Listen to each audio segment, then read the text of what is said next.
자, 오늘 말씀의 제목을 다 같이 한번 말해 봅시다. 다 이유가 있겠지. 오늘 본문에 우리 예수님이 사마리아로 들어갔고 늦은 점심때가 돼서 제자들이 음식을 구하러 마을에 들어가고 난 이후에 우리 예수님은 이 사마리아 여인과 우물가에서 여러 가지 대화를 나누게 됩니다. 음식을 얻어왔던 제자들이 이 여자와 대화를 나누는 우리 예수님을 오늘 본문에 보니까 이상히 여겼더라라고 했습니다. 오늘 왜 이상히 여겼을까요? 원래 유대인들은 이 사마리아 사람들하고 상종을 하지 않았습니다. 지금은 온 세계가 다 국제화 시대가 돼서 이제 국제 결혼을 하지만 이때 당시는 유대인들은 단일 민족의 개념이 강해서 사마리아는 여러 민족들이 다 섞여 살았던 이 사람들하고 상종을 하지 않았단 말입니다. 말을 붙이지 않았어요. 그런데 예수님은 유대인인데 이 사마리아 여자와 함께 대화를 하는 것이 그냥 지나가는 대화가 아니라 너무 깊이 있게 대화를 하니까 이상하다. 유대인들은 대화를 하지 말았어야 되는데 왜 저렇게 깊이 있게 대화를 할까? 이렇게 이상히 여겼지만 아무도 물어보는 자가 없더라라고 했습니다. 왜냐하면 선생님이 어련히 알아서 대화할까? 나보다 수준이 훨씬 높은 하나님의 아들이 어련히 알아서 내가 이해하지 못하는 이런 모습이 전개되더라도 제자들이 이해로 받아들였다는 것입니다. 여러분, 다 이유가 있기 때문에 우리는 이런 이해를 하고 받아들이면 모든 관계가 평안할 줄 믿습니다. 지난주에 우리 교회에서 파송한 우리 원종아 목사님이 우리 교회에 오셨어요.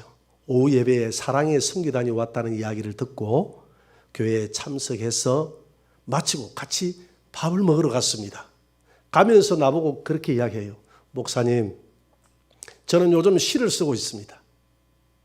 시를 한 50편 넘게 썼는데 문단에 제가 등단을 하려고 시를 쓰고 있는데 이번 주에도 며칠 전에 시를 하나 썼어요. 어떤 내용의 시냐고 물어봤더니 저 밀양에 볼 일이 있어 갔는데 날씨가 그렇게 따가운 날씨도 아니고 참 가을 날씨 해맑고 좋은 날씨인데 어떤 여인이 우산을 쓰고 가더랍니다. 그래서 참 이상하다. 아무도 우산을 쓰는 사람이 없는데 왜 저 사람이 우산을 쓰고 갈까? 너무 이상하다는 생각을 하면서 마음속으로 내린 결론이 다 이유가 있겠지. 이렇게 생각했다는 것입니다. 이유가 있지 않겠습니까? 이유가 없이 쓰고 가도 좋아요. 이유가 없는 것이 또 이유가 될 수도 있겠죠. 그래서 거기에서 시상이 떠올라서 다 이유가 있겠지라는 제목으로 시를 한 편 썼다고 그래요. 한번 읊어보라고 했더니 제법 은혜가 돼요. 그래서 내가 보내달라고 했어요. 제가 한번 읽어볼게요. 다 이유가 있겠지. 가을날 우산 쓰고 가는 사람 다 이유가 있겠지. 화내고 짜증내는 사람 다 이유가 있겠지. 노는 날에 출근하는 사람 다 이유가 있겠지. 어떤 분이 그래요. 목사님, 어떤 집사님이 아침에 오면서 저를 째려보고 인사를 안 하고 싹 쌀쌀하게 들어갔어요. 나에게 어떤 감정이 있는지 모르겠어요. 오늘 본문에 그랬잖아요. 화내고 짜증내는 사람 다 이유가 있겠지. 내가 그랬어요. 틀림없이 부부싸움 했을 거다. 아니면 몸이 아프든지 신경 쓰지 마라. 다 이유가 아니겠나. 오늘 우리 교회는 이 예배 후에 사무처리회가 있습니다. 2023년도에 직분자들이 세워집니다. 2023년도에도 우리 교회는 여러 가지 신앙의 가치관이 다르고 성격도 다른 사람들이 한 해 동안 교회를 운영해 오면서 어찌 짜증나는 일들이 없겠습니까? 그렇지만은 그리스도 안에서 다 이유가 있겠지라는 생각으로 서로 이해하고 왔기 때문에 오늘 우리 교회가 큰 잡음 없이 코로나 전국에도 성장할 수 있었어요. 여러분 2023년도에도 직분을 맡은 자들, 직책을 맡은 자들은 이와 같이 모든 사람들을 다 이와 같이 포용해주고 다 이해하고 넘어가면 우리 교회가 참으로 아름다운 교회가 될 줄 믿습니다. 김에 가면 기독교 서점이 두 개가 있어요. 하나는 근사님이 운영을 하고 하나는 장로님이 운영을 합니다. 근사님이 운영을 하는 그 서점은 문을 닫았어요. 문을 닫기 전에 이야기인데 제가 그 서점에 갔더니 근사님이 그래요. 목사님 교회 성도들은 참 희한합니다. 한결같이 다 교회를 그렇게 입에 침이 마르도록 칭찬을 한다는 거예요. 또 그 아멘 서점에 갔더니 장로님도 그래요. 목사님 교회 성도들은 특별한 데가 있습니다. 다른 교회 성도들은 오면 교회의 흉도 보고 또 담임 목사님 불평도 이야기하고 하는데 목사님 교회 성도들은 잘 있습니까? 이렇게 물어보면 물어보지도 않는 이야기를 과도하게 입에 침이 마르도록 막 칭찬하는데 그 한두 사람이 오는 사람들만 다 그런다는 거예요. 목사님 혹시 그렇게 가르칩니까? 물어봐요. 근데 안 가르친다고 그랬죠. 제가 그렇게 가르친 적도 없고. 근데 이렇게 간접적으로 또 슬쩍 가르치는 것 같은 그런 느낌이 듭니다. 그죠? 그래서 나는 우리 교회에 오면 이 오후 예배 시간에 은혜 나누기 시간에 부정적인 이야기 하지 말라고 그러잖아요. 우리 은혜 받은 이야기, 부정적인 이야기 하면 끝이 없어요. 다 은혜 받은 이야기. 또 서로 지적도 하지 말라고 그러잖아요. 가정에서 부부간에 지적을 해보니까 지금까지도 안 고쳐져. 우리 사모가 나보고 이쑤시개 좀 제발 식탁 위에 두지 말라고 했는데 이 이쑤시개가 식탁에만 있는 게 아니고 온 교회 보니까 구석구석 이쑤시개가 내가 흘린 이쑤시개야. 평생을 지적을 해도 안 고쳐지네. 그런데 교회 와가지고 한마디 한다고 고쳐지겠습니까?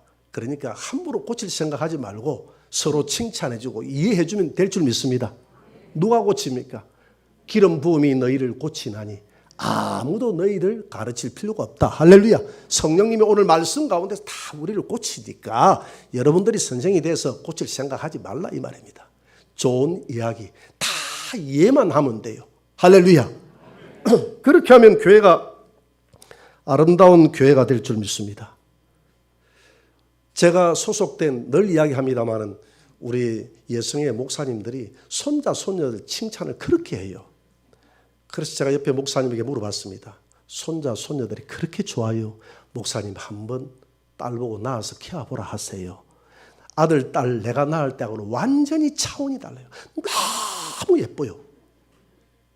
그래서 김해 우리 제일침례교회 목사님이 지금 천국에 가셨는데 그분이 와서 하는 말이 설교 시간에 하룻밤은 여름에 잠이 안 와서 사모하고 누워서 이런 이야기 저런 이야기 나이가 들면 잠이 안 오잖아요. 그래서 이야기를 하고 있는데 누가 문을 벌컥 열더니 5살 먹은 손자가 너들 뭐하노?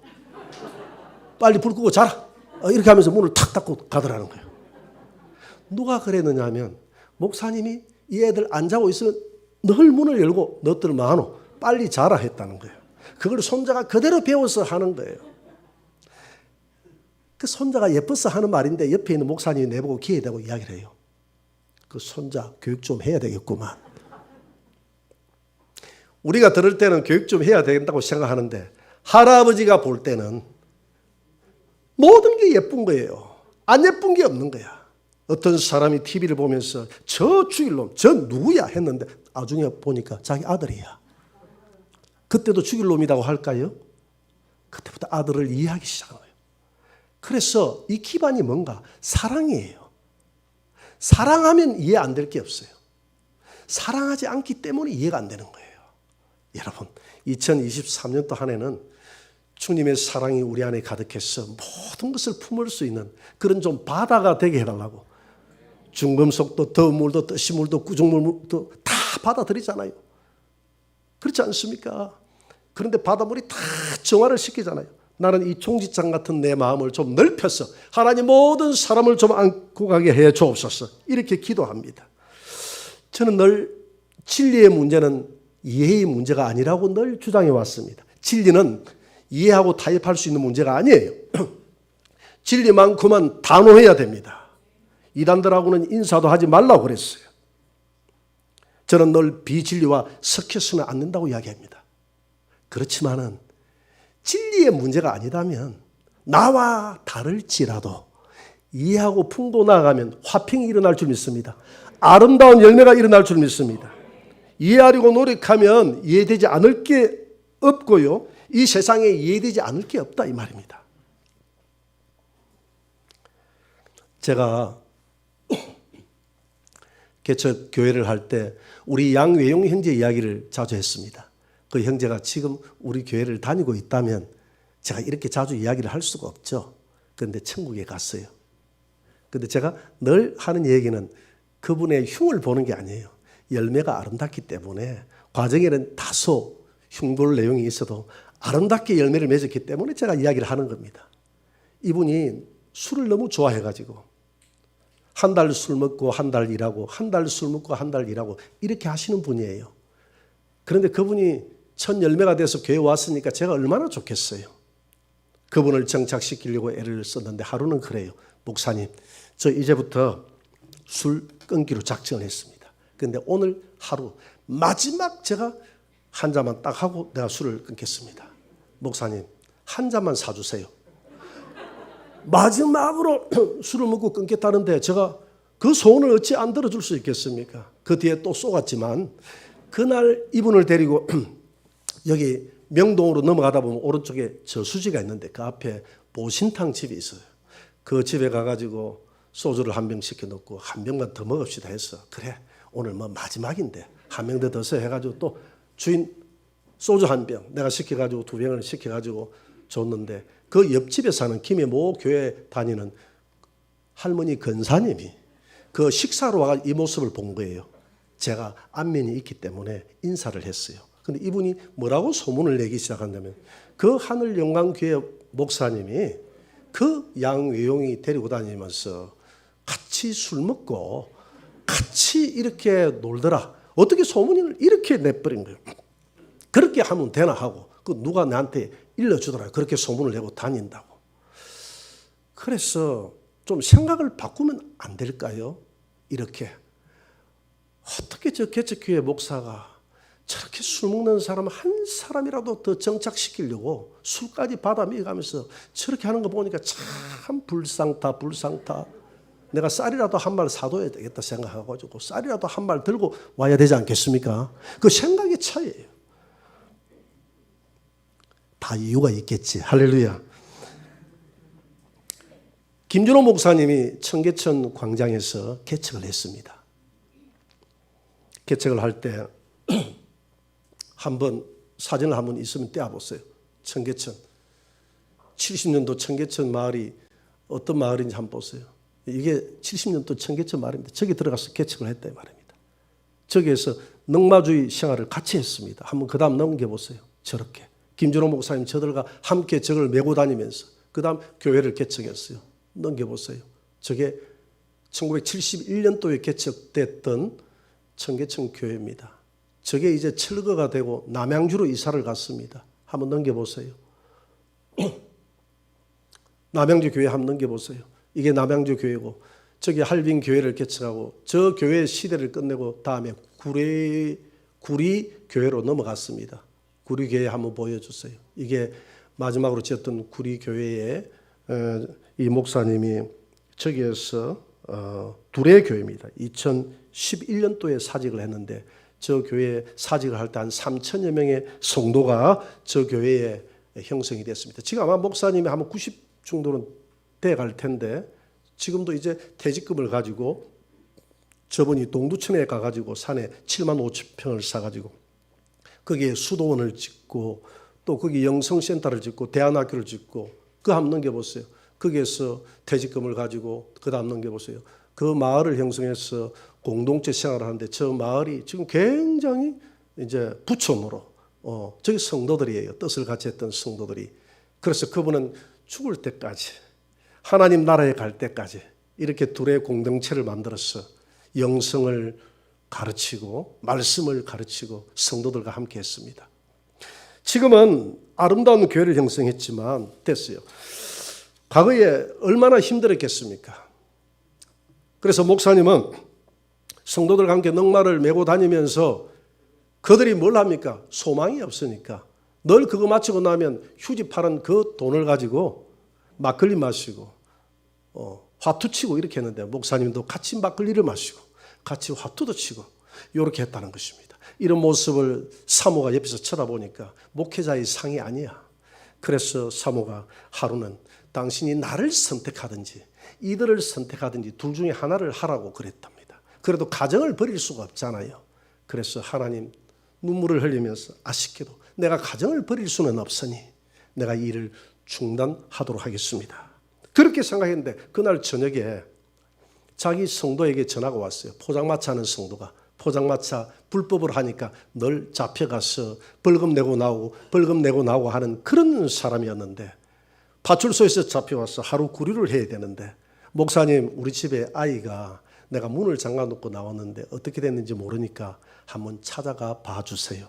그래서 그 아이 집으로 찾아가 봤더니 밖에서 문을 잠가놨는데 안에서 얼마나 문을 열려고 발부등을 쳤던지 창호지를 다 손으로 끌어놨더랍니다. 그래서 지치다가 콧물 눈물이 범벅이 돼서 이 아가 잠을 자고 있는데 목사님이 들어가니까 일어나는데 또 울기 시작하는데 눈에서 눈물방울이 뚝뚝뚝뚝 떨어지는데 이게 스크랩이 크게 되더니 그 안에서 예수님이 울고 있더라는 거예요. 그러면서 주님이 마음으로 음성이 들려오기를 내가 이들과 함께 하노라. 거기에서 무릎을 꿇고 하나님 앞에 회개했다고 합니다. 하나님, 주님이 여기 계신데 내가 어디로 가겠나이까. 그래서 아내에게 내가 이들을 결코 떠날 수 없다고. 그랬더니 아내는 아이들을 데리고 미국으로 가버리고 목사님은 평생 저 사역을 지금까지 진행해 왔던 것입니다. 이 목사님은 그 빈민가에서 이루어지는 술 먹고 핫도 치고 하는 이런 삶들을 이해의 눈으로 쳐다보니까 이해되지 않을 게 없는 거예요. 또 그리고 주변에 있는 많은 사람들이 어쩌면 이런 목사님의 목회를 이해할 수 없을 수도 있어요. 왜? 아무리 그렇지만 같이 막걸리 마시고 같이 화투 치고 이런 모습들이 어떻게 이해가 될 수 있겠습니까? 그런데 목사님은 그들 속으로 들어간 거예요. 그들과 함께 했던 것입니다. 그러면서 오늘 활빈 교회를 이루었던 거죠. 저 둘의 교회를 저렇게 완성시켰던 것입니다. 우리가 아무도 판단할 수 없는 거예요. 다 이유가 있겠지. 이렇게 생각하면 아름다운 세상이 될 줄 믿습니다. 저는 진리의 문제에 대해서는 이해하지 말라고 그렇게 이야기합니다. 섞이지 말라고 누차 강조했지만 진리가 아닌 문제는 다 이해하고 품어주자고 늘 말해왔습니다. 여러분 진리가 아닌 문제를 가지고 너무 이게 옳다 저게 옳다라고 재단하지 마시고 그냥 그 모습 그대로 즐기시고 받아주시기를 바랍니다. 사도행전 15장에 보면 사도 바울은 할례의 문제를 가지고 예루살렘 교회 가가지고 자기 안디옥 교회에 할례를 행했기 때문에 할례는 구약이지 않습니까? 신약을 살아가는 우리 성도들이 다시는 할례를 이방인들에게 강요해서는 안 된다라는 것을 예루살렘 교회에서 건의를 했고 예루살렘 교회에서 총회에서 결의를 해가지고 할례를 못하게 했습니다. 그리고 갈라디아서에서도 보면 할례를 행하는 자들은 다른 복음이다, 저주를 받는다 이렇게 할례에 대해서 부정적으로 이야기했던 사람이 사도 바울이었는데 정작 본인은 디모데에게 할례를 행했습니다. 이 이율 배반 아닙니까? 디모데의 어머니는 유대인이었고 디모데의 아버지는 헬라인 이방인이었습니다. 유대인들은 어머니 모계를 따라갑니다. 그러니까 디모데가 아버지가 헬라인 이방인일지라도 많은 사람들은 디모데가 유대인이라고 생각하는데 이 디모데는 할례를 받지 않았어요. 할례를 받지 않고 복음을 전하면 얼마나 그가 사도 바울은 어릴 때 할례를 받았잖아요. 그가 핍박당할 것을 생각하니까 복음 때문에 할례를 행했던 겁니다. 어쩔 수 없이 할례가 진리가 아니지만 그래도 그럴 수가 있어요. 우리가 그럴 수 있잖아요. 그래도 그럴 수가 있어요. 디모데를 위해서 한 것이 아니라 복음이 방해될까 봐서. 그래서 바울은 고린도전서 9장 20절에서 이렇게 고백하고 있습니다. 20절을 한번 떼어봅니다. 다 같이 읽어봅시다. 유대인들에게 내가 유대인과 같이 된 것은 유대인들을 얻고자 함이요 율법 아래에 있는 자들에게는 내가 율법 아래에 있지 아니하나 율법 아래에 있는 자같이 된 것은 율법 아래에 있는 자들을 얻고자 함이요. 율법 없는 자에게는 내가 하나님께는 율법 없는 자가 아니요 도리어 그리스도의 율법 아래에 있는 자이나 율법 없는 자와 같이 된 것은 율법 없는 자들을 얻고자 함이라. 22절 약한 자들에게 내가 약한 자와 같이 된 것은 약한 자들을 얻고자 함이요 내가 여러 사람에게 여러 모습이 된 것은 아무쪼록 몇 사람이라도 구원하고자 함이니라. 아멘. 바울은 내가 그 영혼을 구원할 수 있다면 내가 그 사람과 같이 될 수 있다는 겁니다. 내가 율법 아래에 있지 않지만은, 내가 할례 아래에 있지 않지만은 그걸 통해서 구원을 받을 수 있다면 그렇게 하겠다는 거예요. 법 없는 자에게는 법 없는 자 같이 행동하는 것은 법 없는 자를 얻기 위해서. 오늘 이 김준호 목사님은 그 넉마주의 세계에 들어가서 같이 넉마를 메고 같이 막걸리를 마시고 같이 화투를 치고 그렇게 생활했던 것은 그 영혼을 얻기 위해서입니다. 그가 아마 거룩하게 목회를 했더라면 절대 오늘 그 수많은 영혼들이 구원받는 오늘 할빈교회는, 두레교회는 없었을 거예요. 로마서 14장에 보면 채소를 먹는 사람은 고기 먹는 사람을 비판하지 말고 고기 먹는 사람은 채소 먹는 사람을 비판하지 말라고 그랬어요. 당시에 시장에 나와서 파는 모든 고기들은 다 우상에게 바치고 나와서 파는 고기였어요. 알아요. 그런데 그거 안 사 먹으면 평생 고기 못 사 먹잖아. 그러니까 그 상인에게 이 어디에서 나왔나요? 물어보지 말고 사 먹으라는 것입니다. 그러면 이 땅에 우상은 없다는 거예요. 그럼에도 불구하고 믿음이 약한 사람들은 저거 먹으면 저주받을까 봐서 채소만 먹는 거예요. 그러니까 믿음 좋은 사람이 그리스도 예수 안에서 우상이 어디 있어? 예수 이름으로 하고 다 먹으면 되는 거지. 믿음 좋은 사람이 이렇게 하면서 그 믿음이 연약한 채소 먹는 사람을 비판하지 말고 채소 먹는 사람은 믿음 좋다고 하면서 우상에게 경배한 줄 알면서 고기 먹고 있네 이렇게 비판하지 말고 서로 연약함은 연약함대로 받아주고 믿음이 좋은 사람은 초월할 수 있는 사람은 초월할 수 있는 대로 받아주라 이 말입니다. 할렐루야. 예수님은 간음 현장의 여인을 이해하고 용서의 기회를 주었습니다. 부정하게 돈을 거두는 세리 마태를 찾아가서 이해하고 용서의 기회를 줬습니다. 남편을 5명이나 된 우물가의 여인, 오늘 본문에 읽었던 이 여인도 이해하고 복음을 받아들일 수 있는 기회를 줬습니다. 십자가의 강도까지도 다 용서하고, 그리고 주님은 하나님 앞에 기도하기를 아버지여, 아버지께서 내게 보내신 자를 내가 한 명도 쫓아내지 않았다고 그랬어요. 내가 아무리 내 상태가 악하고 하나님 앞에 죄인일지라도 주님 앞에 용서를 구하며 나아가는, 회개하며 나아가는 그 사람을 주님은 결코 정죄하지 않고 다 이해하고 받아준다는 것을 믿으시기 바랍니다. 이게 하나님의 사랑이에요. 어떤 분들은 그래요. 목사님, 주일 설교보다는 주일 오후 설교가 더 은혜스럽고 수요일 설교가 더 은혜스럽습니다. 당연하지요. 주일 낮 예배 설교는 제가 이 내용을 낮춰서 새가족에게 맞춰서 하기 때문에 그래요. 낮춰서 해도 오늘 하시는 말씀이 무슨 말인지 못 알아듣고 가는 사람들이 새가족들이 태반이에요. 그래도 그중에 한마디라도 귀에 들어오는 게 있으면 그게 은혜가 될 줄 믿습니다. 그래서 이렇게 낮춰서 다 이해할 수 있는 말씀으로 단단한 음식을 먹이는 것이 아니라 젖을 먹이고 우유를 먹일지라도 우리가 다 받아 먹고 은혜로 받아 먹으면 은혜가 될 줄 믿습니다. 그러나 오후 예배나 수요 예배는 그래도 믿음 생활을 오래 한 사람들이 다 참석하기 때문에 강의 설교를 통해서 영의 설교도 하고 강론도 하고 해서 좀 깊이 있게 들어갑니다. 이 다 이해하면 되는 거예요. 이해하면 다 은혜가 될 줄 믿습니다. 그래서 오늘은 이 예배를 마치고 나면 2023년도 우리 교회 직분자들을 선택하는 날입니다. 직책을 맡아서 일하시는 분은 모든 일에 능수능란하게 다 적응할 수 있는 프로가 돼야 돼요. 빌립보서 4장 12절에 바울은 이렇게 이야기했습니다. 다 같이 나는 비천에 처할 줄도 알고 풍부에 처할 줄도 알아 모든 일 곧 배부름과 배고픔과 풍부와 궁핍에도 취할 줄 아는 일체의 비결을 배우노라.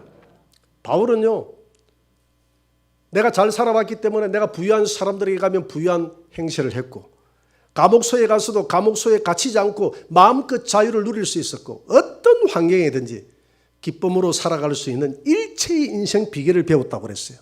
여러분, 우리가 이렇게 살아야 될 줄 믿습니다. 가난하면 가난한 대로, 사업에 실패하면 실패한 대로 결코 기죽지 않고 내 안에 있는 복음의 자유를 그것 때문에 빼앗기지 말고, 내 소망은 이 땅이 아니라 영원한 하나님의 나라이기 때문에 다소 불편은 있어도 불행은 아니다. 할렐루야. 그리스도 안에는 모든 것이 행복이다. 이런 마음으로 살아가니까 그 감옥소가 바울의 기쁨을 빼앗아갈 수가 없었어요. 그래서 빌립보서는 감옥소에서 쓰면서 기뻐하라, 기뻐하라, 기뻐하라. 바울이 그렇게 기뻐하면서 이렇게 편지를 쓴 게 빌립보서다 이 말입니다. 자기는 어떤 환경에도 기쁨으로 살아갈 수 있는 일체의 비결을 배웠다. 법 없는 자에게는 법 없는 자처럼, 법이 있는 자에게는 법이 있는 자처럼, 어떤 환경 속에서도 그들과 맞추어서 그들을 건져낼 수 있는 프로가 됐다는 것입니다. 상록수 교회 안산에 가면 상록수라는 교회가 있습니다. 큰 교회, 대형 교회예요. 목사님이 김해 지역에 연합회 부흥에 와서 이런 이야기를 하더라고요. 개척 교회를 할 때 너무너무 어려웠대요. 사모하고 참 많이 다투고 싸움을 너무너무 많이 했대요. 어려우면 다 싸우게 돼 있잖아요. 그렇잖아, 그죠? 안 그래요? 어렵지 않는가 봐요, 다. 그렇게 했는데 이제 교회가 커지고 하니까 별로 안 싸우더라 하대. 그래서 참 그 생활의 안정이 중요하다, 뭐 이런 생각을, 그 이야기를 들으면서 들어봤습니다. 근데 성도들이 대부분 목사님하고 사모님은 일평생 싸우는 것을 못 봤어요. 한 번도 싸운 적이 없죠. 이렇게 물어본다는 거예요. 제게는 묻지 마세요. 하루는 목양실에서 치고받고 싸우고 있는데 누가 문을 똑똑 두드리더랍니다. 교회 성도가 목사님, 목사님 하고 부르더랍니다. 문을 열면서 사모님과 목사님이 동시다발적으로 미소를 환하게 지으면서, 네, 집사님 어쩐 일로 오셨어요? 이렇게 했다는 거예요. 네, 뭘 좀 전달하려고 왔어요. 이렇게 했다는 거예요. 네, 고맙습니다. 고맙습니다. 이래 보내놓고 또 안에서 치고받고 싸웠다고 하더라고요. 그렇게 자기 관리를 안 했더라면 오늘 상록수 교회가 없었다고 이야기하더라고요. 우리가 싸울 때는 싸우더라도 교회 피해는 주지 말자. 우리 가정에서 끝내자. 맺고 끊고를 확실하게 했으니까 프로 아닙니까? 그죠? 나는 그게 안 돼요. 우리 사모와 저는 프로가 아니기 때문에 그게 안 돼요. 그게 얼굴이 남아있어. 그래서 우리 교회의 직분자들은, 정말 프로 그리스도인들은 어떤 환경에도 바울처럼 내가 감옥소에도 즐거워할 수 있고, 어떤 사람에게 가도 기죽지 않고, 그 배수도 앞에서도 큰 소리 땅땅 치면서 나를 본받아라 이렇게 이야기해요. 왕 앞에 가서 나를 본받으시오 이렇게 말할 수 있습니까? 당당했다 이 말입니다. 내가 니보다 굴리는 게 뭐 있는데, 이렇게 당당했지만은 어려운 사람들 앞에서는 그 어려운 사람들, 가난한 사람들 앞에 가난하고, 병든 사람 앞에서는 병든 자, 법 없는 자에게는 법 없는 자, 법 있는 자에게는 법 있는 자처럼. 왜? 한 영혼이라도 구원하려고. 할렐루야. 그리고 지도자는 온유해야 됩니다. 온유. 민수기 12장 3절을 봅니다. 다 같이. 이 사람 모세는 온유함이 지문의 모든 사람보다 더하더라. 그렇기 때문에 모세는 200만이나 되는 이 성도들을 이끌고 가나안 땅까지 들어갈 수 있었던 것은 그의 성품이 온유했기 때문입니다. 여러분, 이 온자가 뭐 따뜻할 온자에 부드러울 유자 아닙니까? 따뜻하고 부드러운 사람이었어요. 그러나 모세를 마냥 그렇게만 생각하면 안 됩니다. 성질 튀기 못했어요. 산에서 내려올 때 하나님이 던지지 마라, 돌판도 그냥 막 금송아지 향해서 팍 던져가지고 깨버렸지 않습니까? 성질이 급해요. 그럼에도 불구하고 온유한 자라고 그랬어요. 모세는 불의를 쳐다보면, 진리를 반하는 것을 쳐다보면 참지를 못했습니다. 그러나 이 민족이 죄를 지어서 하나님 앞에 버림받게 될 때, 하나님, 출애굽기 32장 30절에 보니까 내 생명을 하나님의 그 책에서, 생명책에서 제하여 버리시고 이 백성들을 용서해 주옵소서. 이렇게 이 백성들을 가슴에 안고 그 백성들을 품고 갈 수 있을 정도로 모세는 사랑이 풍부한 사람이었고 온유한 사람이었습니다. 여러분, 지도자는 이렇게 해야 되는 거예요. 어떤 사람이든지 품고 갈 수 있어야 됩니다. 2022년도 우리 교회가 이런 사람들이 대부분이었기 때문에 이 교회가 코로나 전국에도 발전할 수 있었고 부흥할 수 있었습니다. 2023년 한 해도 더 온유함으로, 더 따뜻함으로 이해하지 못할 사람이 누가 있습니까? 다 품고 가는 저와 여러분들이 되시기를 바랍니다. 이제는 우리 교회에 어떤 분이 집사님이 오셨어요. 예배 시간에 커피를 가지고 들어가고 녹차를 가지고 들어가고 물을 가지고 들어가는 사람이 이해가 안 돼. 예배 전에 조용하게 기도를 해야 되는데 여기저기 떠드는 소리가 이해가 안 돼. 분노해서 제게 와서 건의를 했습니다. 목사님, 교회가 이랬어야 되겠습니까? 평상시는 몰랐는데 또 그분이 그렇게 지적을 하니까 문제가 우리 교회가 심각하더라고요. 뭐 사람은 생각이 나름이라. 문제가 많다고 보면 문제가 엄청 많고 아무 문제가 없으면 아무 문제가 없는 거예요. 그렇게 막 문제가 많다고 나한테 매종을 고잘 이것도 문제 이것도 문제 이것도 문제 다 고쳐야 됩니다. 이렇게 하길래 들어보니까 다 옳은 말이 됐어. 제가 이 앞에 서서 예배 시간에 녹차 가지고 들어오지 마시고 드시고 싶으면 밖에서 드시고 물도 가능하면 밖에서 드시고 떠들지 마시고 조용하게 기도하시고 그렇게 하라 했는데 안 되더라고 보니까. 여전히 물 가지고 들어오고 차 마실 분 차 마시고 왜 그러느냐 물어보니까 목이 말라 죽겠는데 왜 물 먹지 목마른데 왜 떠듭니까? 새 가지고 와서 악수라도 하고 이야기를 해야죠. 그래서 우리 전도사님 나 언론을 했어. 거룩하게 못 본 척하고 눈을 감고 있어야 됩니까? 새 가지고 오면 안아주고 반가워 반가워 이렇게 해야 됩니까? 가서 반가워 반가워 하는 게 효과가 훨씬 더 좋다는 거예요. 그랬는데 이게 잘 안 고쳐지니까 이분이 분노하기 시작했어. 예배 시간에 벌떡 일어나가지고 거기 물 가지고 나갔어요. 거기 왜 떠들어요? 하면서 분노를 쏟아내기 시작했는데 그냥 한마디만 한 게 여기저기 돌아다니면서 팍 지적을 하기 시작했어요. 그러니까 교회가 다 성도들이 잠잠해져가지고 쫙 차가워지기 시작하는 거예요.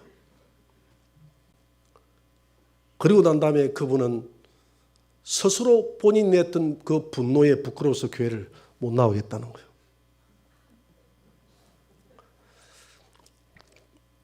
여러분, 예배 시간에 물 드시면 안 됩니까? 예수님의 제자들은 예수님 말씀할 때 들어 누워서 설교 들었어요. 오늘 여러분 다 누워서 설교 들어도 할 말이 없어요. 그게 성경적인데 뭐. 들어 누워서 설교 듣는 게 더 별로 안 좋게 보입니까? 앉아서 조용하게 물 마시는 게 안 좋게 보입니까? 근데 예수님 앞에서 들어 누워서 설교하고 들어 누워서 말씀 들어도 예수님이 한마디도 안 했다 해도요. 일어나 이 건방진 녀석 이렇게 말 안 했어요. 예수님이.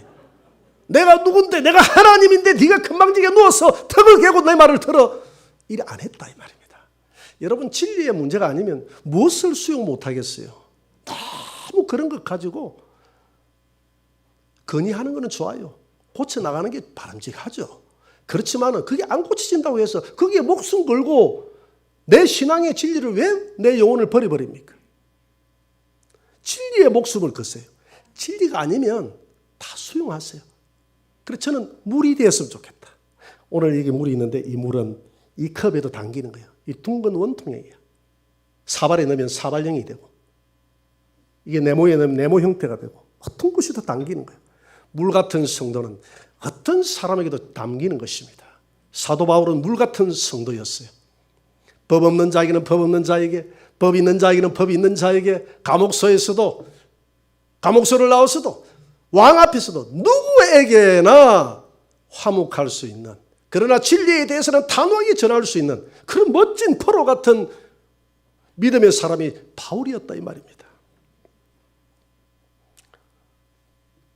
우리가 이해될 수 없는 사람도 다 이유가 있겠지라고 쳐다보면 이해될 수 있지 않겠습니까? 여러분 자신에 대해서 이해 못하는 사람이 있습니까? 없잖아요. 어떤 이유를 쓰든지 하나님의 변명을 대잖아요. 저도 그러거든요. 내가 이렇게 될 수밖에 없었던 이유를 어떻게 해서든지 하나님을 설득합니다. 그러면 하나님이 야 됐다 네 그렇게 설득 안 해도 내가 다 네 이해한다 이렇게 하는 것 같아요. 여러분 다른 사람들에 대해서는 그 정도로 변호를 합니까? 안 하잖아요. 나를 이해하듯이 우리는 그리스도 안에서 한 형제지 않습니까? 그리스도의 피가 흐르는 하늘 아래서 영원히 같이 살아야 될 한 몸이지 않습니까? 그렇기 때문에 내 자식이 이해 안 되는 게 있습니까? 내 형제 피를 나오는 그리스도 안에서 이해 안 되는 게 있겠습니까? 진리가 아니라면 다 품고 가는 한 해가 되시기를 바랍니다. 특별히 지도자는 품어야 돼요. 그래야 교회가 성장합니다. 교회가 아름다워요. 교회가 사랑이 넘쳐요. 교회가 화평해요. 마지막으로 말씀 하나 보고 마칩시다. 에베소서 4장 2절 3절입니다.